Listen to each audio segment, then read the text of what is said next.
I've had a visit from Bedfordshire Police with an early Christmas present. Can you see this? This is what the authorities call an Osman warning.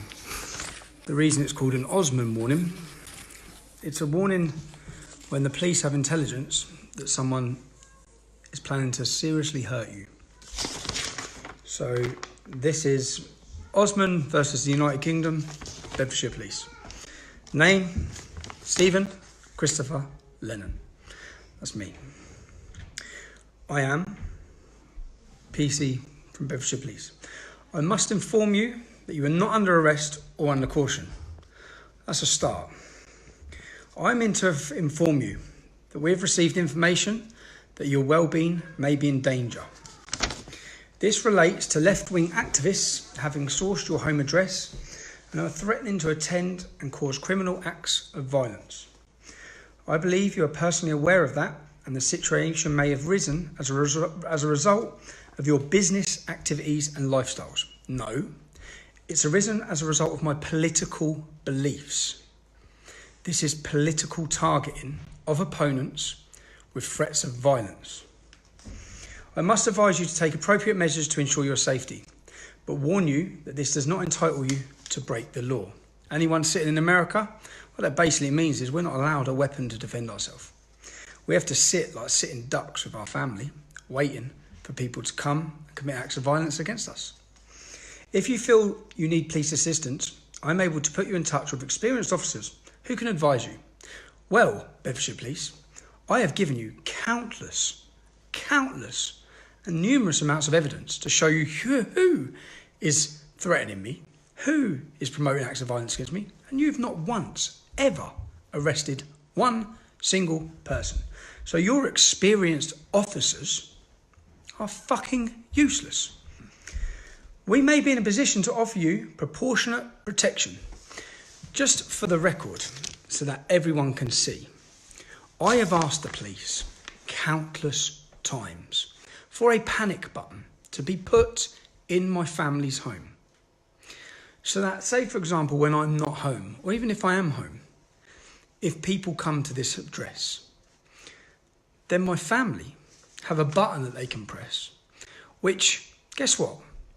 Many Muslims have been given across this country when they've been threatened with any acts of violence, which many MPs are given in this country, but Bedfordshire Police refuse to give me any panic button, any means of protection.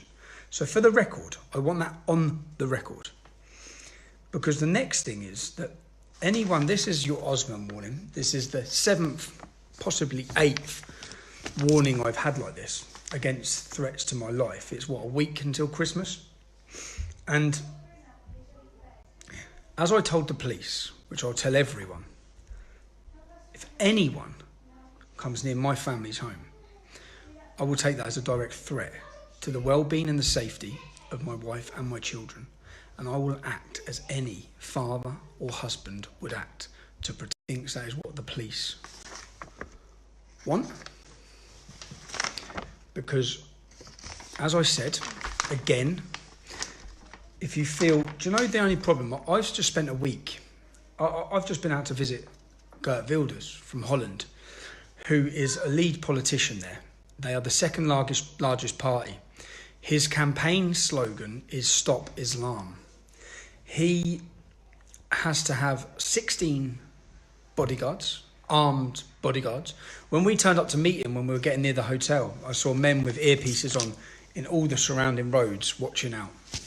I then spoke to him about his security detail that he has to have. Why does he have to have this? Because he talks about Islam in Europe. He has 16 men. I asked him questions like, how'd you go to the shop?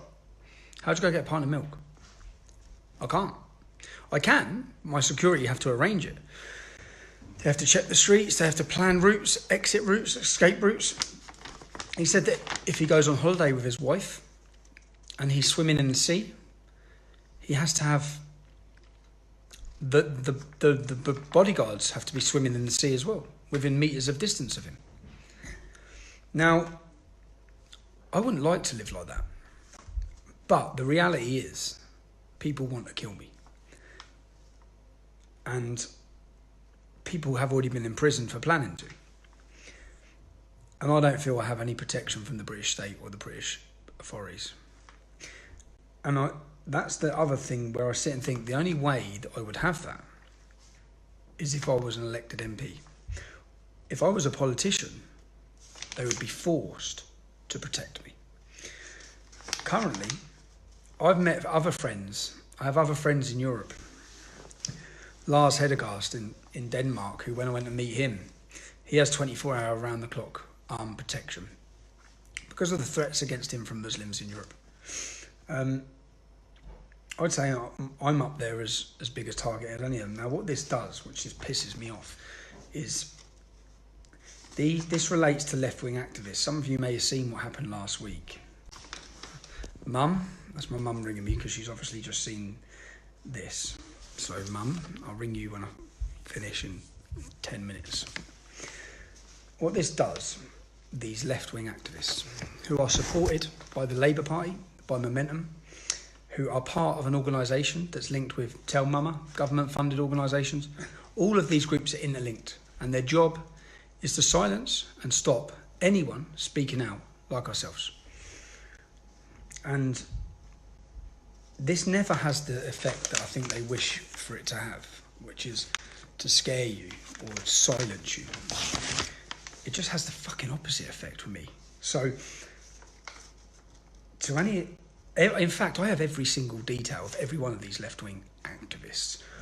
There's one that lives just 10 miles from here, a very prominent one who keeps spouting his mouth off. Essentially, you can say what you want about me. And when I went to this left-wing activist's home, and I spoke with his father, who I was very kind to, very considerate to, I haven't released his address. I haven't released any of the information about him. I have a full video when I went to his house, a full video inside his family's house, because I went inside his family's house, and there was a lot of hoo-ha and a lot of politicians and a lot of media representatives, and like, what's that clown who used to be on BBC Asian Network, Nahal? Well, he was on the BBC Asian Network, and he put up saying how disgusting the intimidation tactics by Tommy Robinson, because I happened to turn up at this gentleman's house, yes, at 2 a.m, because when I saw he put my picture of my family's home online, I decided to travel to his house because there was an immediate threat of danger to my wife and children because of some little scrote sitting in his bedroom up in the north of England. And it took me 6 hours to get there. But when I got there and explained the situation to his dad was completely on side. So was his mum. They were disgusted. And I actually, on the phone conversation, which I've recorded everything of, I told that little scrote, do you realise what you've just put your mum and dad through, you little arsehole? Whilst registered living at their house, you think you're playing computer games with family safety.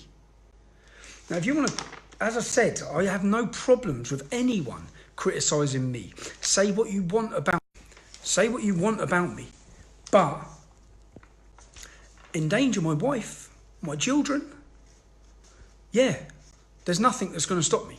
So Bedfordshire Police, just so it's on the record, have refused, even though they're telling me there's an imminent danger to my life, even though they want to tell me that. Do you know that they knocked at my family's home when I was in custody, so 3 months ago?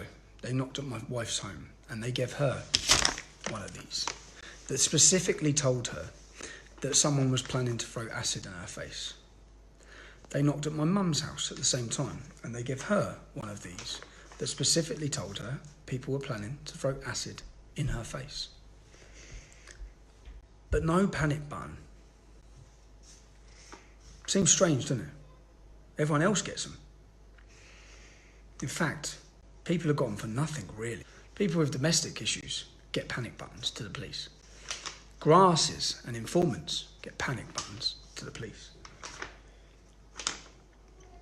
In fact, I bet Anjem Chowdhury's got a panic button to the police. So, to all those scumbags who were sharing information last week about me, big bad Tommy Robinson, going up to some gentleman's house. The reason I went up to his house was because he endangered my family.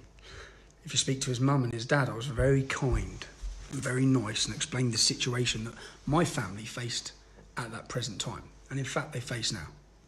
And they face every fucking day because of little twerps like this.